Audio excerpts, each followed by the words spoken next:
윤 대통령은 그동안 2차 계엄을 하려던 것은 아니라고 반박해왔습니다. 하지만 앞서 보신 것처럼 윤 대통령이 2차 계엄을 언급했다는 건 부하 군인들의 진술 등을 통해 거듭 확인되는데요. 이뿐만이 아닙니다.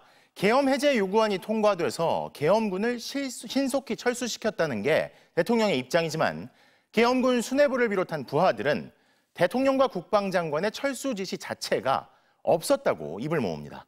이혜리 기자가 보도합니다. 2차 계엄은 터무니없다는 윤석열 대통령. 그런데 국회에 계엄 해제 요구안 가결 직후 합참 결심 지원실을 찾아 계엄군 수뇌부와 30분간 머물렀습니다.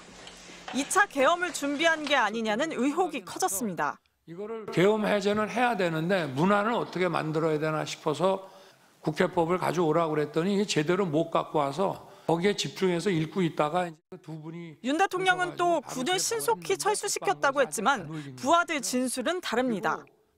윤 대통령이 국회에 몇 명이나 투입했느냐고 묻자 김용현 당시 국방장관이 500여 명 정도라고 답했고 그러자 윤 대통령이 거봐 부족하다니까 1000명 보냈어야지 어떡할 거야 라고 했다는 게 김 전 장관 참모의 검찰 진술입니다.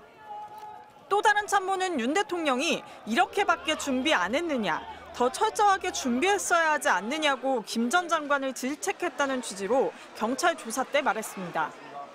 계엄군 수뇌부 역시 윤 대통령이나 김 전 장관의 철수 지시 자체가 없었다고 털어놨습니다. 철수 지시는 받지 않았고 어떻게 하냐라고 전 장관이 물어봐서 제가 국회하고 그 선관위 세 군데 민주당사 여론조사 곧 임무 중지하고 철수하겠습니다라고. 이진우 전 수방사령관도 조성현 1경비단장이 특전사가 철수한다. 저희도 철수하겠다고 해 철수를 지시했다고 검찰에 진술했습니다. 검찰 공소장에는 국회에서 계엄 해제 요구안이 가결됐는데도 윤 대통령이 이 전 사령관에게 내가 2번, 3번 계엄령을 선포하면 되는 거니까 계속 진행하라고 지시했다고도 나옵니다. 국회에서 계엄 해제 요구안이 가결된 건 새벽 1시 1분.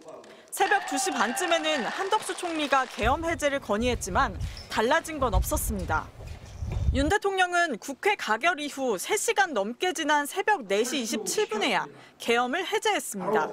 국회 측은 헌재 탄핵 심판 최종 변론에서 이런 이유들로 윤 대통령이 복귀한다면 제2, 제3의 비상계엄 선포 가능성이 있다고 강조했습니다. MBC 뉴스 이혜리입니다.